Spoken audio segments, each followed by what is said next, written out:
Buenos días, buenos días. Les damos los buenos días a todo nuestro auditorio que está tanto aquí presente en las salas de videoconferencias, así como en los que se unen a nuestras páginas de Facebook del Sistema de Bibliotecas y de los Centros de Información. Bienvenidos todos al Seminario de Búsqueda de Información y Ciencia Abierta. Como les comentaba, estamos transmitiendo en vivo para llegar a toda nuestra comunidad universitaria desde cualquiera de nuestros campos. Voy a permitirme presentar a la doctora Mildred Quintana Ruiz. Su ponencia se titula Ciencia Abierta, Beneficios y Retos en las Ciencias Exactas. La doctora Mildred es profesora investigadora de la Facultad de Ciencias, en específico en la licenciatura en Física.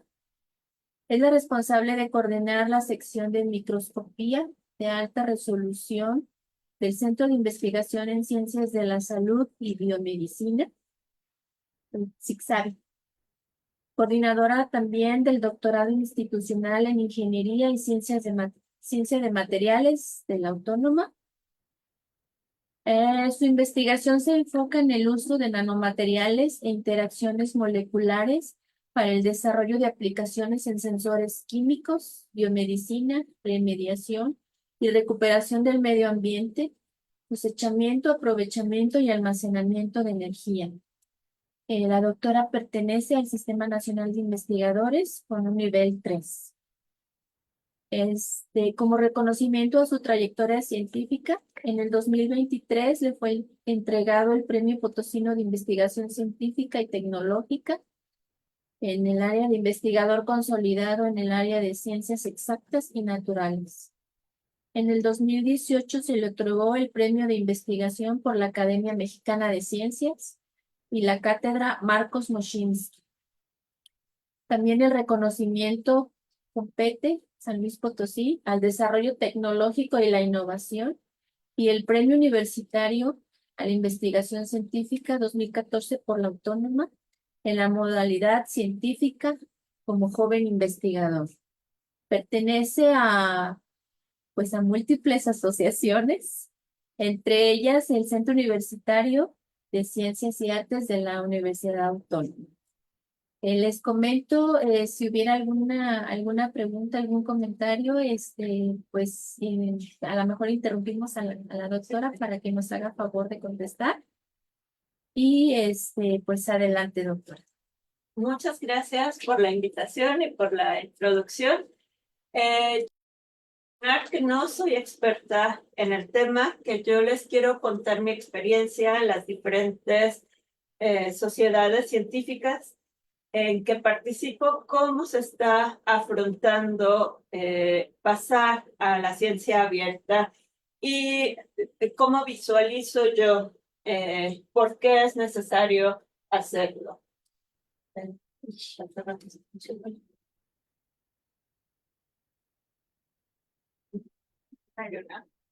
Aquí está.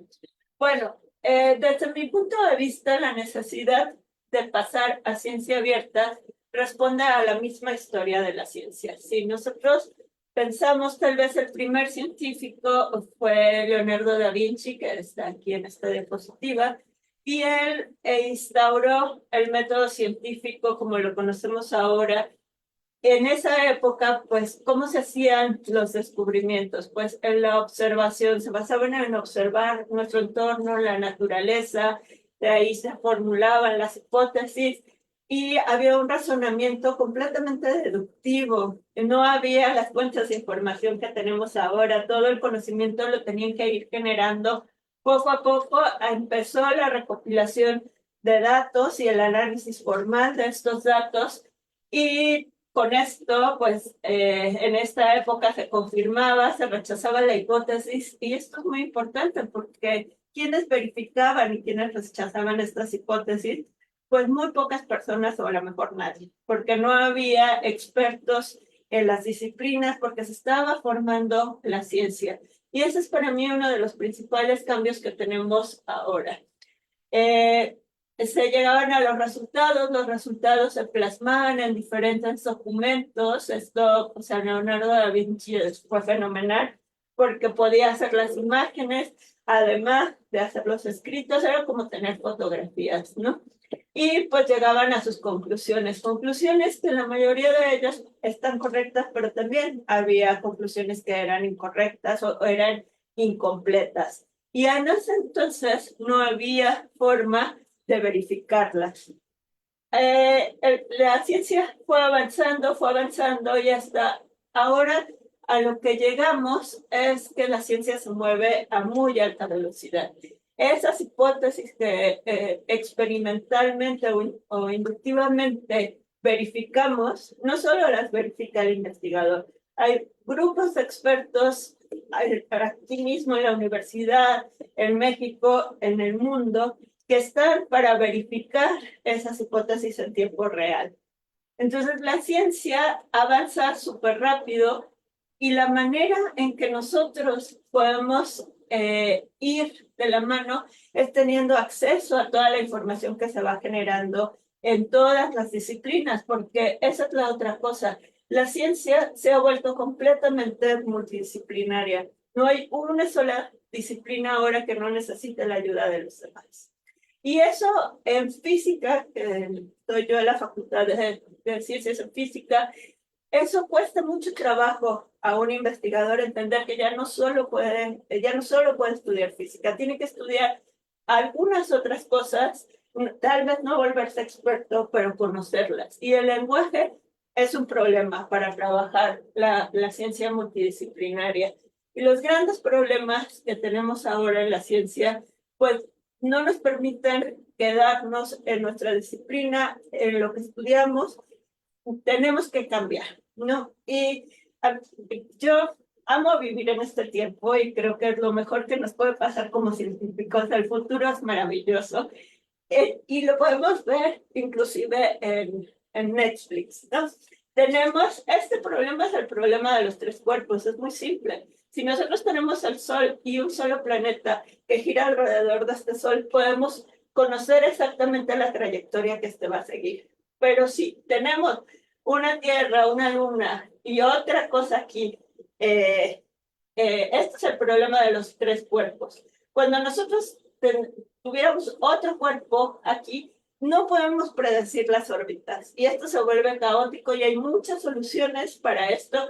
Entonces, de eso se basa esta serie, ¿no? Que espero que todo el mundo pueda verla, al menos los primeros capítulos, porque es muy interesante, o mejor aún, leer este libro, porque es un problema de física que viene de hace más de un siglo, casi todo, y no podemos aún saber qué pasa cuando tenemos más cuerpos, no podemos predecir las trayectorias.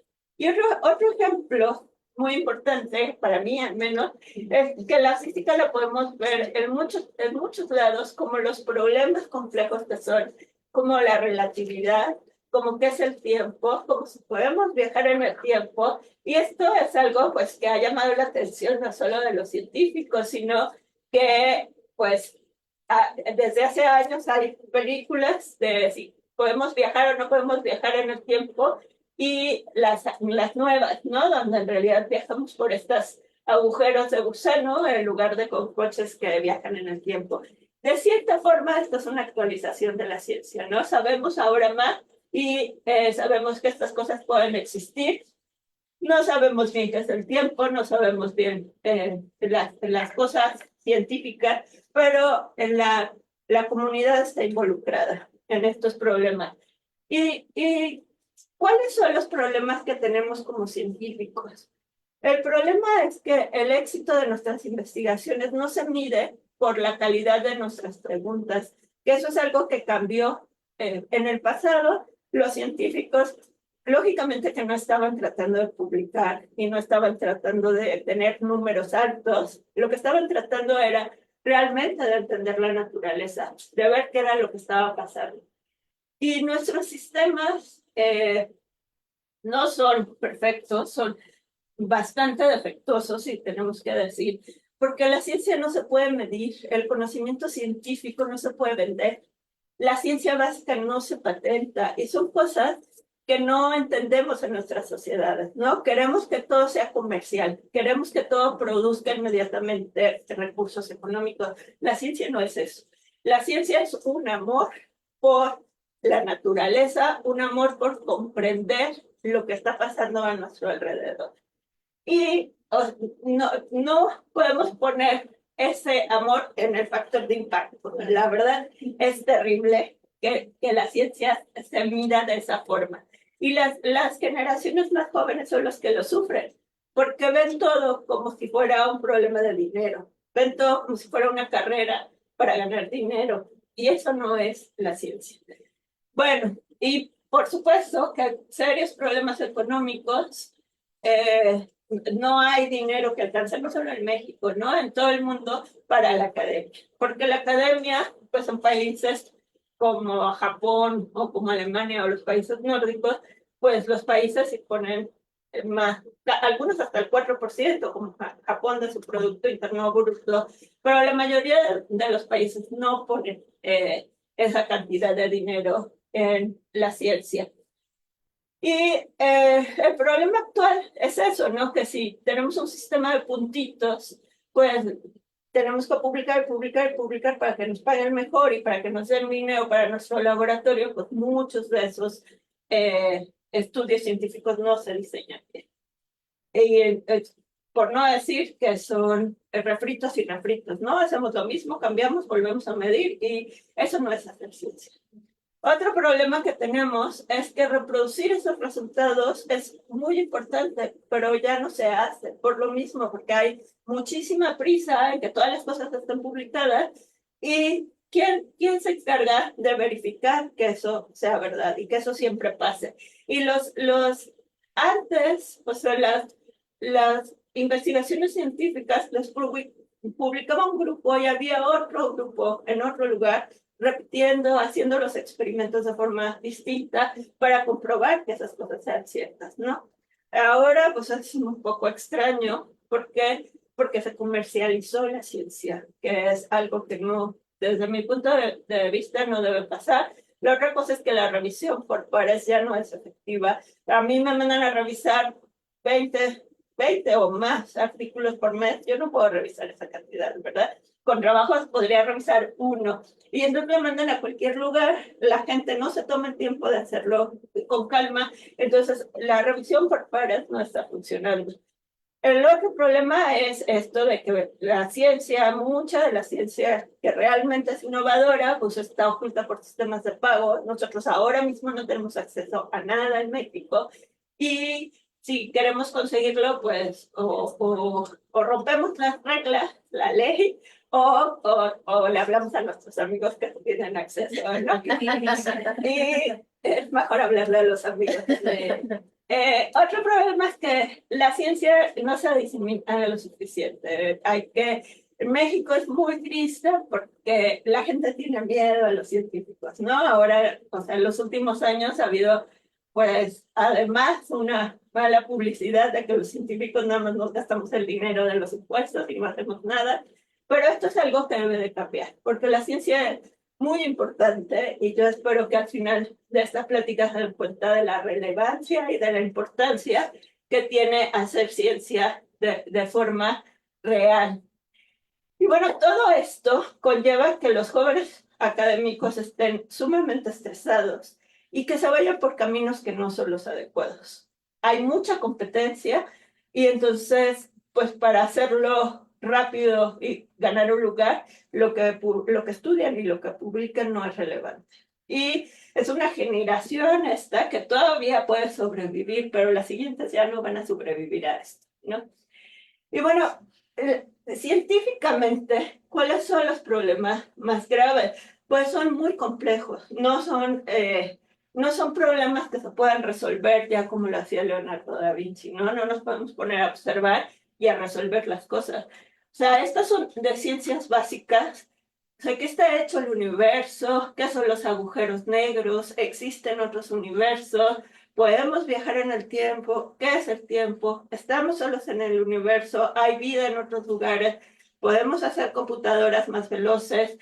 ¿Qué pensamos de la inteligencia artificial? ¿Cómo se va a desarrollar la inteligencia artificial? Los problemas de la humanidad, ¿no? La escasez de agua, la contaminación de agua, cómo la limpiamos, cómo volvemos a hacer que el agua sea un derecho de todos los seres humanos, el cambio climático, o sea, lo que pasó esta semana en España es terrible, ¿no? ¿Por qué? Porque todo está cambiando y no podemos saber o predecir qué es lo que va a pasar con esto, pero se están desarrollando algoritmos que nos pueden ayudar.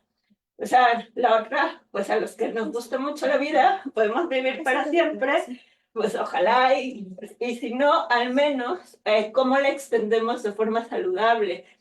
¿Qué es la conciencia? ¿Cómo comenzó la vida? ¿No? ¿Qué somos nosotros?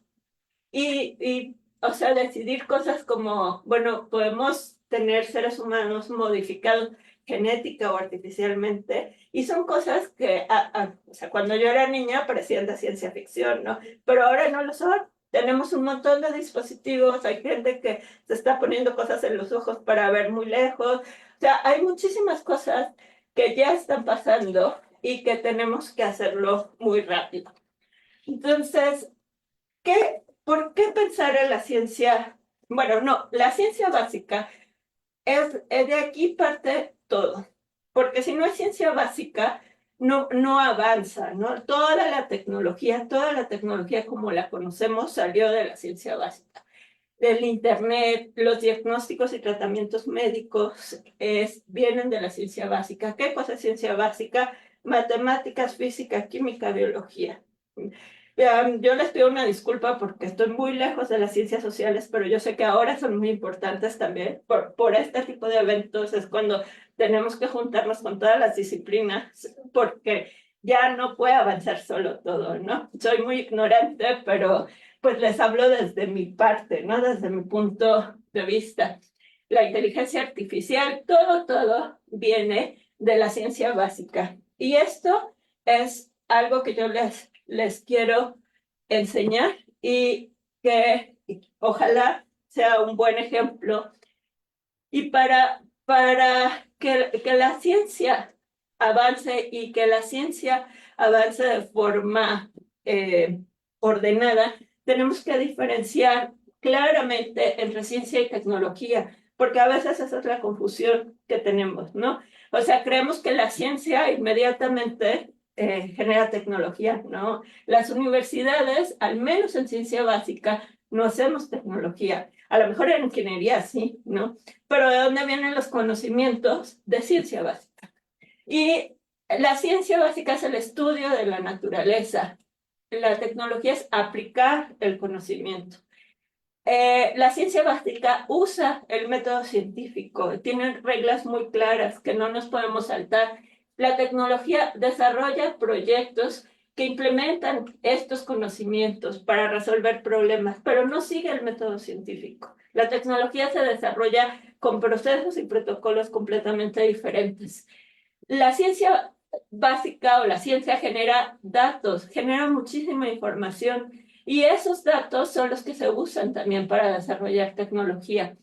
La ciencia contribuye a la tecnología brindando información, conocimiento, herramientas, técnicas e infraestructura científica.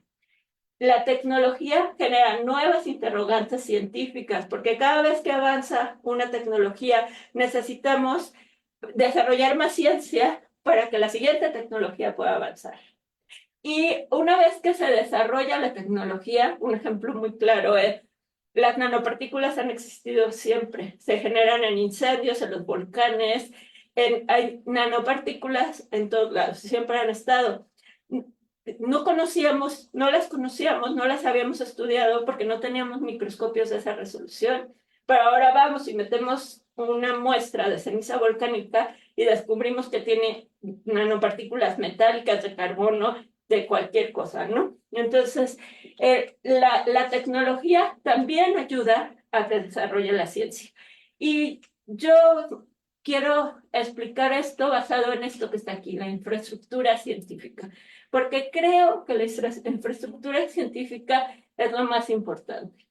Entonces, ¿cómo ponemos esto desde la ciencia abierta ahora? La ciencia abierta es la práctica de poner a disposición del público en general resultados de la investigación, ya sea en forma de datos. Los científicos generamos cantidades y cantidades de datos que no analizamos todo, no se van quedando allí. Yo todavía tengo resultados de mi doctorado que algún día digo, me voy a sentar y los voy a ordenar, ¿no? No ha pasado porque ahora tengo estudiantes y bueno. Podemos generar software, podemos generar publicaciones científicas, hardware e infraestructura. Esta es donde yo me voy a basar porque creo que es lo más complejo. ¿Y por qué? Porque involucra todo lo demás. La ciencia básica busca fomentar la transparencia, la colaboración y la reproducibilidad de los resultados. Esto es algo súper importante. Con la inteligencia artificial están revisando las cosas que ya están publicadas. ¿Saben cuántas cosas no son ciertas? ¿Saben cuántas cosas no son verdad? O sea, por ahí dicen, no sé si 4 de 10 cosas publicadas no son ciertas. Eso es terrible, ¿no? Y ahí se perdió, en algún momento se perdió la ética científica. ¿Por qué? Pues por la prisa, por el reconocimiento, por el dinero, pero eso no tiene nada que ver con la ciencia, ¿no? Entonces, si tenemos mayor acceso al conocimiento, eso va a permitir que la ciencia vuelva a tener su buen nombre, ¿no? Si todo el mundo puede ir y verificar los datos que tú estás publicando, entonces ya no se puede prestar a que estés cuchareando o que estés inventando o que te estés robando datos. Y eso es algo que va a pasar, ya está pasando.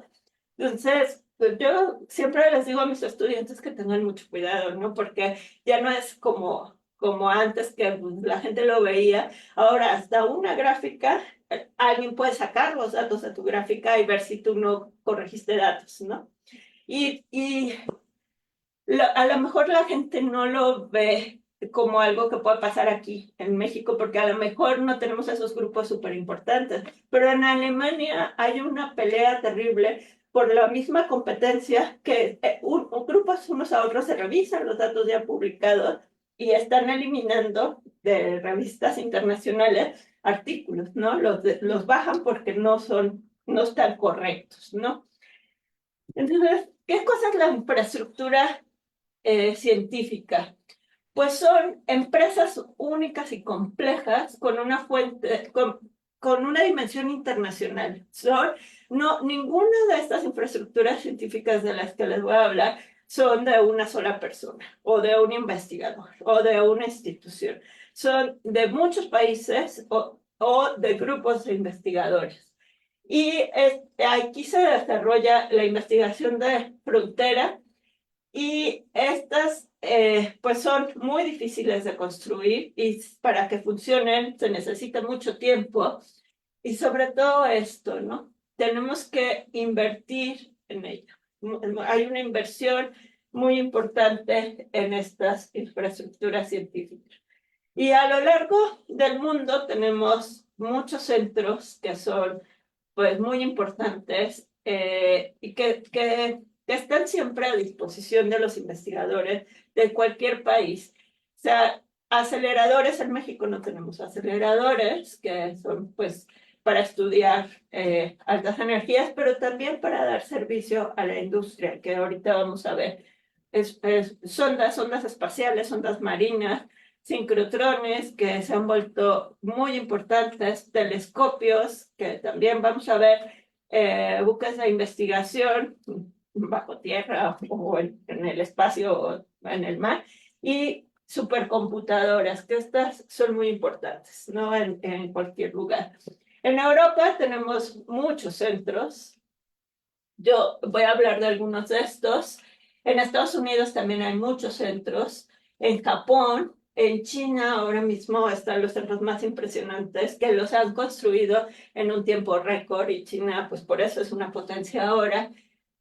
Y aunque México y los países en desarrollo no tenemos este tipo de infraestructuras, aquí lo más cercano a una infraestructura es el telescopio, bueno, el centro de investigación donde está el telescopio, que no me acuerdo cómo se llama ahorita, en Puebla, ¿no? En la Sierra de Puebla. Y ahí tenemos investigadores de todas partes del mundo que vienen y que estudian con esa infraestructura.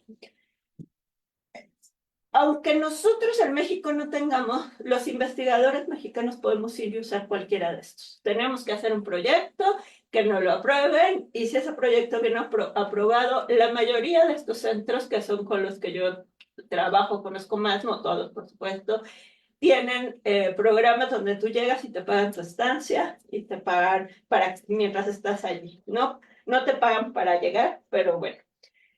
Pero todos tenemos una oportunidad o sea, México tiene que apoyar ese tipo de cosas, porque si no, los problemas que les enseñé antes, ¿cómo los vamos a resolver desde aquí? No podemos, ¿no? Podemos resolver los problemas que tenemos alrededor, sí, y alguien se tiene que encargar de eso, sí, pero también tiene que haber científicos que sean capaces de participar, científicos mexicanos en estos grandes proyectos. Y bueno, el ejemplo que les voy a poner, para mí es el más impresionante de cómo funcionan estas cosas. El CERN, a lo mejor muchos de ustedes han oído hablar, que es este Centro Europeo de Investigación Nuclear. Aquí fue donde encontraron el bosón de Higgs, que dicen que es la partícula de Dios, ¿no? ¿Qué hacen estos centros? Pues aceleran partículas a toda velocidad, las colisionan, y muchos experimentos muy importantes. Pero lo más importante es que aquí se desarrolló lo que se conoce como World Wide Web, que es WWW, es el Internet. El Internet se desarrolló en este centro. ¿Por qué? Porque, pues, se imagina la cantidad de científicos de todo el mundo que van a trabajar allí, la cantidad de datos que se generan allí. Pues, toda esa información se empezó a subir y se empezaron a desarrollar los protocolos de comunicación. Y esos datos se compartían desde allí, ¿no? Bueno, ¿qué ha pasado? Pues que desde entonces nosotros no nos imaginamos la vida sin Internet, ¿no? O sea, no solo transmitimos datos de nuestro trabajo, de nuestra vida. Mi abuela vio a sus bisnietos lejos la pandemia. O sea, son cosas que son extremadamente importantes que se volvieron parte de nuestra vida. Pero, bueno, el ser también no solo hace eso, también hace cosas para el espacio, para el ambiente, sobre todo computación, hace cuántica y hace cuidado de la salud. No solo acelera partículas para ver bosón de Higgs. Entre los equipos que tienen pueden ayudar al desarrollo de la ciencia y la tecnología. Pero bueno, vamos a volver al Internet. ¿Qué cosa es el Internet? Pues es este cableado que va por todos lados y al final es algo que se parece mucho a nuestra mente, ¿no? Cómo estas neuronas se conectan, interconectan entre ellas, creando redes que nos ayudan a resolver problemas, nos ayudan a pensar. Pues en cierto modo, eso es el Internet.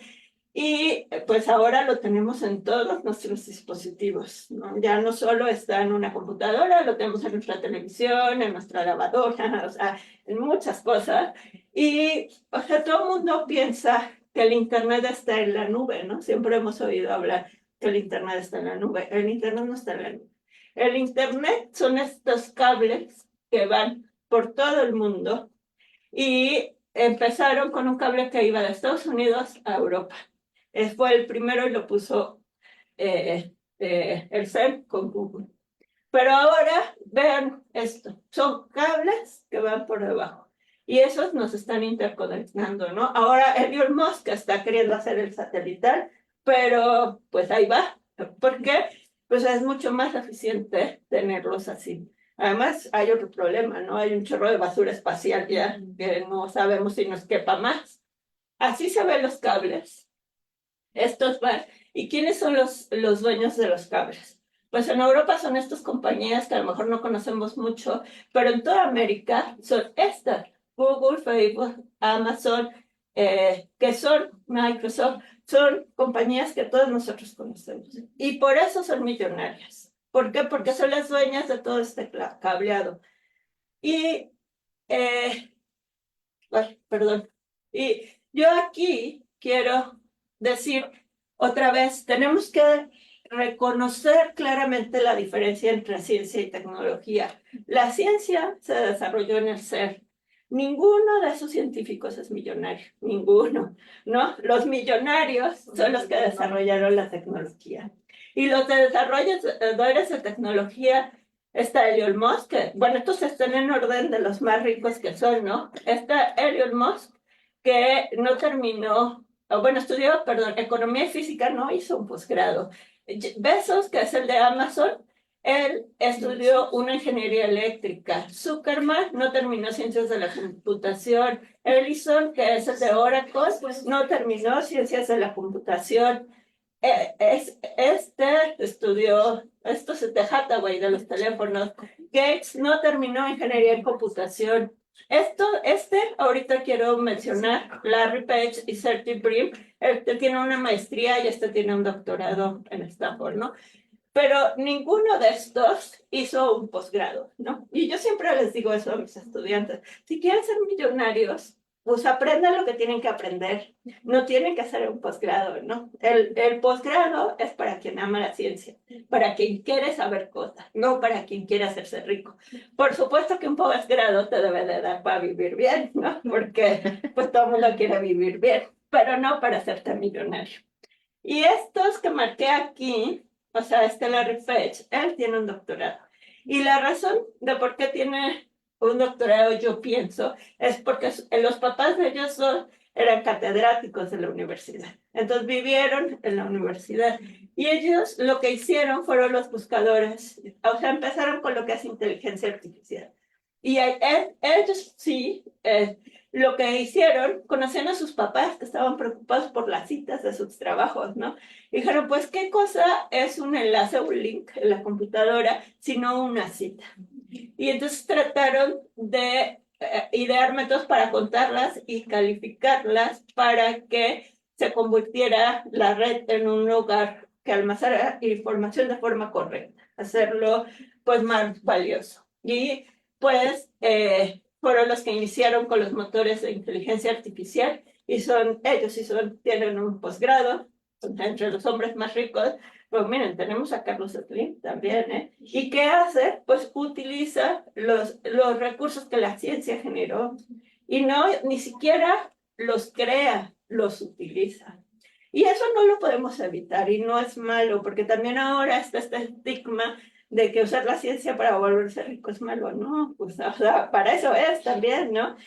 Lo que tenemos que garantizar es que haya los medios de que después se distribuya la riqueza de alguna manera, pues mejor, ¿no?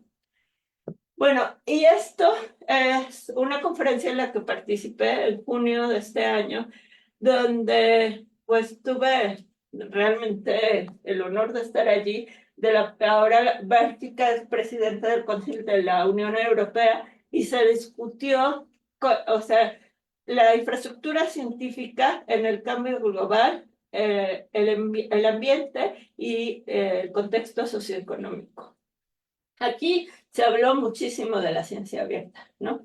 Y también, o sea, la ciencia abierta tiene muchas oportunidades, pero también es cierto que hay que legislarla, ¿no? Aquí hablaban muchísimo de la guerra, porque está Ucrania y Rusia peleando, y está Israel y está Gaza, bueno, Israel y Palestina peleando en Gaza, y Europa está en medio de eso.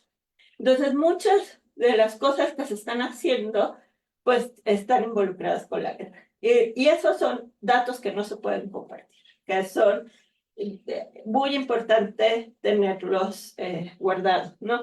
Y o sea, ahí se hablaba de eso, ¿no? Y es lamentable, sí, es lamentable, pero las guerras siempre han sido parte también del desarrollo científico, y muchísimo del desarrollo científico se ha realizado por las guerras. Entonces, bueno, y este es otro evento donde estoy como secretaria de vinculación en la Sociedad Mexicana de Física. Entonces me invitaron Manuel Sandoval Vallarta, tal vez el físico más importante que ha tenido México, Aquí el Instituto de Física de la UASLP lleva su nombre, el Instituto de Física Manuel Sandoval Vallarta. Si no saben, Vallarta se llama así por su familia, Puerto Vallarta. Y es un gran científico mexicano que siempre apoyó a México, pero que lamentablemente su investigación la hizo en Estados Unidos, pero nunca dejó de voltear a México. Y él hace rayos cósmicos, estuvo involucrado en el desarrollo de la física de los rayos cósmicos. Cuando yo le digo a mi prima que voy a una conferencia de rayos cósmicos, o sea, se imagina cualquier cosa con cómics o cosas así. Los rayos cósmicos también son parte pues de nuestro día a día en la Tierra. Llegan del espacio y chocan, solo que no sabemos que están allí, ¿no? Bueno, y esta gente pues lo está estudiando, estos procesos en el CERN o en otras ciencias, en otros centros de nucleares en Estados Unidos, en Europa, en Japón. Hay muchos mexicanos. Y bueno, ¿por qué me invitaron a mí? Porque les quitaron, CONACYT les quitó todos los apoyos para seguir yendo a estos centros, ¿no? Entonces, la Sociedad Mexicana de Física quieren presionar para que otra vez esto esté abierto. Y yo creo que es correcto, ¿por qué? Porque no tenemos la infraestructura científica en México para hacer la investigación aquí. Tenemos que escoger bien a nuestros investigadores que pueden hacer este trabajo y tienen que ir y tienen que representarnos y tienen que aportar conocimientos desde esta sociedad, ¿no? Y aquí, o sea, este centro, les voy a mencionar algunos de estos centros, ¿no? Este centro es el sincrotrón más brillante del mundo. El sincrotrón lo que hace es que acelera electrones y en las curvas estos electrones liberan rayos X. Los rayos X todos los conocemos, son con los que nos hacen los estudios, pero los rayos X muy brillantes, pues nos dan información de la estructura de la materia a nivel muy pequeño. Y eso pareciera que no tendría nada que ver con una aplicación. Pero este jabón, este detergente que se llama Active Leaf, de Ariel, lo desarrollaron aquí. ¿Por qué? Porque Europa está poniendo las reglas de calidad de los productos tan altas que necesitan, si quieren vender allí, tener un control de calidad muy alto. Y esta cosa es biodegradable, no contamina, limpia muy bien. Entonces, este producto del día a día lo desarrollaron en este centro. Entonces, los centros no solo generan información científica que nadie puede leer, ¿no? Esta cosa aquí está generando una cantidad de datos impresionantes y no alcanza a la gente que está ahí para analizar estos datos. Entonces, nada más acuérdense de eso para el final. ¿Por qué? Porque eso de que se generen datos y que no se analicen es algo muy importante donde México tiene algo que hacer. Este es otro centro de neutrones. Este centro de neutrones, ellos están sus estadísticas. Bueno, están los links en todos lados donde ustedes pueden verificar esta información. Ellos, en este centro, que es gigantesco, 60% es investigación básica, pero 40% son problemas de la sociedad los que resuelven, ¿no? Aquí vemos empresas, HP, que son conocidas, hay muchas que son de la salud, de ciencias de la salud, y aquí, por ejemplo, en este centro de neutrones, alta energía, ¿qué estudiaron? Saben que conocen exactamente la estructura de la proteína P7, que es responsable del virus de la hepatitis C. El virus de la hepatitis C mata a mucha gente, sobre todo en África, y conocerlo pues ayuda a que se genere una vacuna. Entonces, las altas energías no son cosas de científicos locos, son cosas de la sociedad que pueden tener un impacto en la sociedad. Otra vez, este centro está generando millones de datos, hay gente trabajando todo el tiempo, es un centro que nunca se cierra y que genera datos. Este es rayos X otra vez, pero ultra cortos, y ellos lo que hacen aquí también estudian pues cómo interaccionan las moléculas. En este centro se están desarrollando los paneles solares más tecnológicos que se conocen hasta ahora, y es estudiar muchas cosas que también nos sirven para el día a día en la sociedad. Este es el Laboratorio Europeo de Biología Molecular, donde, pues, o sea, estudian el ADN, estudian la biodiversidad, saben qué especies van a desaparecer, saben qué son los medios, cuáles medios ambientes hay que cuidar para que no desaparezcan cosas que están directamente relacionadas con nosotros, ¿no? Con nuestra calidad de vida. Están estudiando, por ejemplo, el microplancton en el mar, que es uno que genera más oxígeno que incluso los árboles, hasta donde tengo entendido.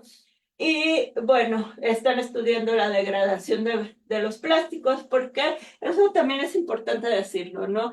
La ciencia desarrolla conocimientos y después la tecnología desarrolla cosas masivamente. Entonces, no sé, hace 100 años o menos se empezó el auge de los plásticos. Y los plásticos eran un indicador de riqueza, ¿no? Países como Cuba, que no puede producir plásticos, pues era muy pobre. Pero ahora los plásticos están contaminando todo el mundo, están contaminando el agua, la tierra, el aire, hay microplásticos en todos lados y nadie sabe cómo nos van a afectar. Los fetos nacen con microplásticos, los peces, todo tiene microplásticos. Entonces, pues hay que ver cómo los degradamos ahora.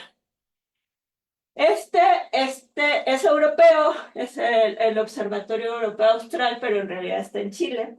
Y aquí es donde han estudiado pues cosas como las ondas gravitacionales y pues muchos fenómenos que ocurren en el espacio. Este lugar también genera muchísimos datos, datos y datos y datos, que además, o sea, no sé si se pueden imaginar cómo vienen estos datos, ¿no? Están pues, codificados porque están, o sea, obtienen señales, pasan a la computadora y hay que tratarlos adecuadamente. Este lugar tiene más de 22,000 usuarios de más de 130 países. Entonces es un centro internacional colector de información del universo. No está en Europa ya, este es el Instituto de Hidrobiología en China. Lo pongo aquí porque yo colaboro mucho con el doctor Wu. Y Wuhan, cuando empezó la pandemia, yo estaba en Wuhan, ¿no? Y salir de ahí fue terriblemente caótico, pero bueno. Wuhan es una ciudad que está llena de lagos. Este es uno, pero como ese hay muchos lagos. Y hace 20, 30 años estos lagos estaban completamente contaminados. Todo China estaba completamente contaminado. En los últimos 20 años se han dedicado a limpiar, ¿no? Y esta es una infraestructura que tiene este centro de hidrobiología. En estas plantas, pues se hacen los tratamientos comunes para limpiar agua, ¿no? Y pues como hay avance científico, avance tecnológico, hay contaminantes emergentes que se conocen, ¿no? Cosas que antes no contaminaban el agua, ahora las contaminan. ¿Como cuáles? Antibióticos, estos ibuprofeno y todos esos para el dolor, está llena el agua de cualquier fuente que tomemos, está llena de esto, pues porque se van por el baño, ¿no? Básicamente cafeína, los peces también ya andan como nosotros, porque se la viven tomando cafeína. Todos nerviosos. Entonces, sí, de verdad, todo el agua. Y la colaboración que tenemos con ellos es quitar esos contaminantes emergentes con nanotecnología, no con estas fuentes grandes, sino con desarrollos de nanopartículas que absorben este tipo de cosas. Y ahora estos lagos están tan limpios que esto que está aquí es una tortuga, son deliciosas. O sea, se comen todo. Estos peces vienen de sus lagos, comen, consumen cosas ya muy frescas. Estos que están aquí, creo que se llama manatí, y son son indicadores de que el agua está limpia. Son muy sensibles a su piel, cuando el agua está sucia no pueden vivir. Entonces, ellos los usan para ver que el agua está realmente limpia. Entonces, es un gran logro que ha hecho China. China es un país de conocer de verdad porque es impresionante todo lo que han hecho y cómo han avanzado en la ciencia y cómo han logrado, sobre todo yo los admiro porque cómo han logrado que la población acepte las cosas, ¿no? Que no tenga este miedo de cambiar. Bueno, a ver, vamos a México, ¿no? En México no tenemos infraestructuras, o sea, tal vez la Puebla sea la más grande que tenemos, pero tenemos 90 laboratorios nacionales que están distribuidos de esta forma. A mí me sorprende mucho que, o sea, sobre todo Hidalgo, ¿no? Que está aquí en la mitad de todo, porque no tiene un laboratorio nacional. Bueno, Guerrero, Oaxaca, ya sabemos, pero Baja California Sur también es extraño que no tenga. Pero 37 de estos centros no son de ciencia, son de desarrollo tecnológico, ¿no? Que eso, bueno, está bien, vamos a utilizar lo que tenemos, nuestros recursos, para desarrollar tecnología. Yo me pregunto cuánta tecnología se ha desarrollado en México. O sea, no es que yo esté reclamando, es que tenemos derecho a preguntar. O sea, ¿qué es lo que pasa con los recursos? Porque si no se ha generado nada, pues tenemos que hacer algo, ¿no? Y tenemos que ver dónde están esos 37 centros, qué es lo que han generado. Tal vez sí los haya, pero entonces tenemos el problema de que no hay difusión y no conocemos qué es lo que están haciendo esos centros. Y deberíamos de saberlo. ¿Por qué? Porque lo pagamos nosotros con nuestros impuestos. 15 son en salud, que bueno, con todos los problemas que hay, pues algo se hará. 14 son del conocimiento del universo. No, o sea, bueno, tal vez porque es mi área, yo así puedo decir que en México sí se contribuye a la ciencia básica, con muchos trabajos, con mucho esfuerzo, pero sí contribuimos a la ciencia básica. Tenemos 9 medio ambiente, que ojalá también estén haciendo cosas, 6 de desarrollo sustentable, 6 de energía y 3 de sociedad. Yo conozco algunos de aquí, de desarrollo tecnológico, conozco algunos de salud, no sé nada de todos los demás. Bueno, los de conocimiento del universo, yo estoy, pero de los demás yo no sé nada. Y eso es algo terrible, porque yo soy investigadora, yo debería de saber. Es donde vemos que algo está pasando, ¿no? La ciencia en México, algo está pasando. ¿Por qué yo puedo saber de esto que es medio ambiente? Yo puedo saberlo en China, yo puedo trabajar con ellos, ¿por qué no lo sé en México? Y no es porque yo no lo haya buscado, de verdad, es porque hay muchas barreras en México todavía para colaborar. Hay muchos grupos y es una transición que se tiene que dar lentamente. Un problema muy grande, o no, a lo mejor no solo es un problema, es una oportunidad más que un problema, ¿no? Es el litio. En México, cuando empezó el boom de las baterías para los coches eléctricos y todas estas baterías, pues muchas empresas que no eran mexicanas, eran en su mayoría canadienses y China, intentaron empezar a sacar este litio, ¿no? Pero México, pues lo legalizó, ¿no? Bueno, está bien, qué bueno que lo legalizaste. ¿Por qué no lo estamos sacando? O sea, ¿por qué no hay todavía un proyecto para juntar a la gente de México y decir, bueno, vamos a encontrar, vamos a buscar a los ingenieros, a los científicos, a quien haga falta, los inversores, ¿no?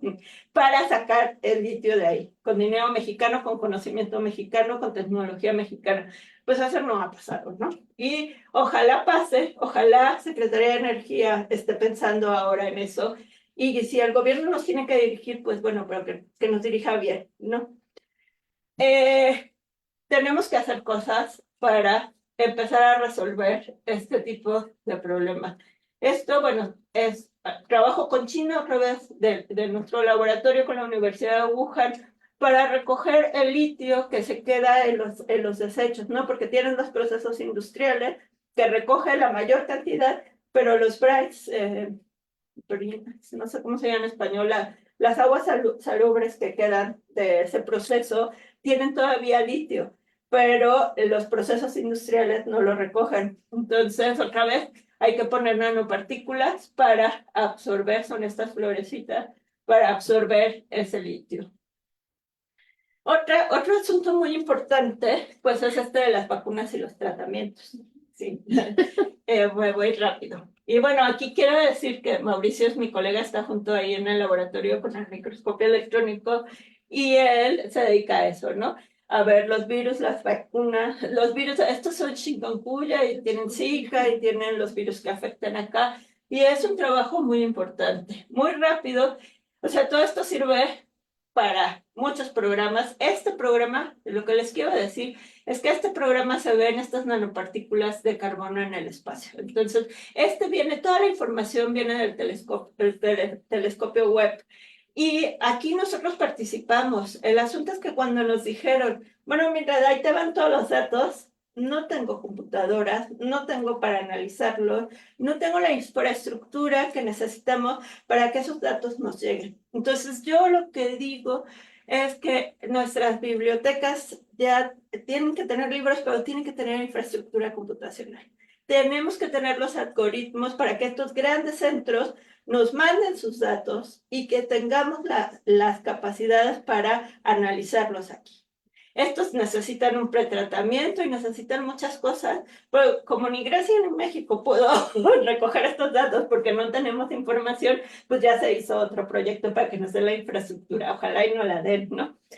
Para poder analizar datos con ellos, pero es una oportunidad de nuestras universidades. Vamos a poner buenos centros de cómputo para que estos centros de investigación nos compartan sus datos que ya son abiertos. Utilizar esa infraestructura ya es abierta. Sus bases de datos, sus publicaciones ya son abiertas. Entonces, tenemos que poner nosotros también al nivel para poder usar esa infraestructura. Y bueno, ya esta es mi conclusión. O sea, esto lo pueden ver en esta página, pero la ciencia abierta es PER y 4R. Tiene que ser localizable, accesible, integrable. Esto es muy importante. O sea, yo no puedo poner ciencia que los demás no puedan descifrar. No puedo poner datos que los demás no puedan entender. Tengo que decirles cómo tratarlos para que los puedan usar y tiene que ser reusable. Eso es súper importante porque generamos datos que nadie verifica. Tienen que estar abiertos para que todo el mundo los pueda usar y para que se verifiquen. Y luego, esto es algo que para mí en México nos hace falta muchísimo. Tenemos que trabajar en principios y criterios. Tenemos que regresarle a la ciencia la confiabilidad. Tenemos que educar a nuestras nuevas generaciones a que la ciencia no es publicar, no es sacar miles de artículos. Eso no es hacer ciencia. La ciencia es resolver problemas científicos. Y hay que volver, o sea, tenemos que cambiar nuestro sistema de evaluación. Porque no podemos tener un sistema de evaluación de puntitos y creer que la gente se base en principios y criterios.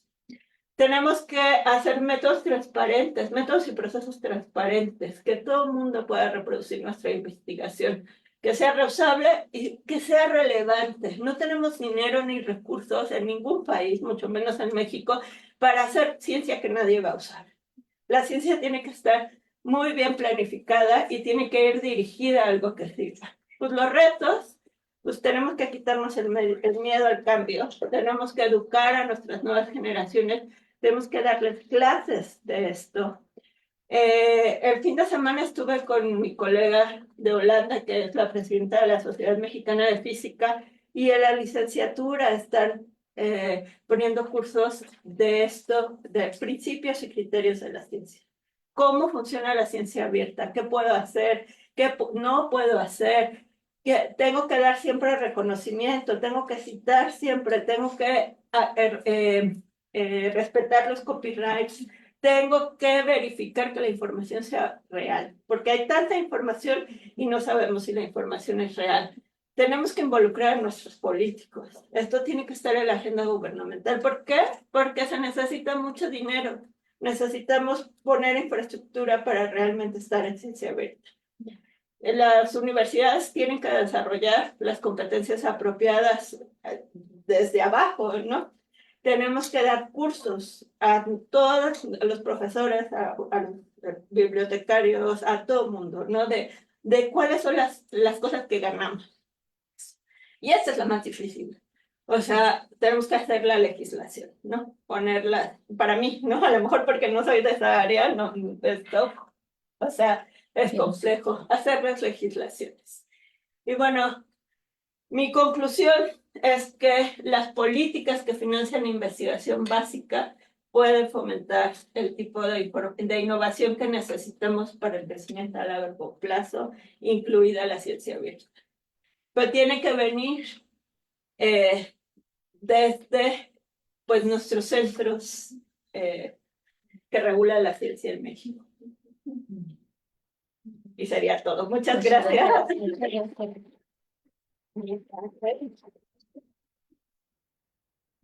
Pues paso directamente, doctora Mildred, a entregarle su reconocimiento. Y dice, el Sistema de Bibliotecas de la Universidad Autónoma de San Luis Potosí otorga el presente reconocimiento a la doctora Mildred Quintana Ruiz por su participación como ponente en la conferencia Ciencia Abierta, Beneficios y Retos en las Ciencias Exactas, realizada el 1 de noviembre en el marco del Seminario de Búsqueda de Información y Ciencia Abierta, Haz que tu investigación brille, cómo usar bases de datos y ciencia abierta, que se efectuó del 28 de octubre al 1 de noviembre del 24, San Luis Potosí, y lo firma la doctora Guadalupe Patricia Ramos Ondiño, directora del Sistema de Bibliotecas. Le agradecemos mucho, Muchas doctora, gracias. Sí, y la muchas verdad, gracias. mega interesante, Gracias. muy interesante su presentación. Gracias. Muchas gracias, de verdad. No, se queda uno con ganas de seguirle. Y yo pensé De seguir muchas que horas. había hecho pocas diapositivas. No.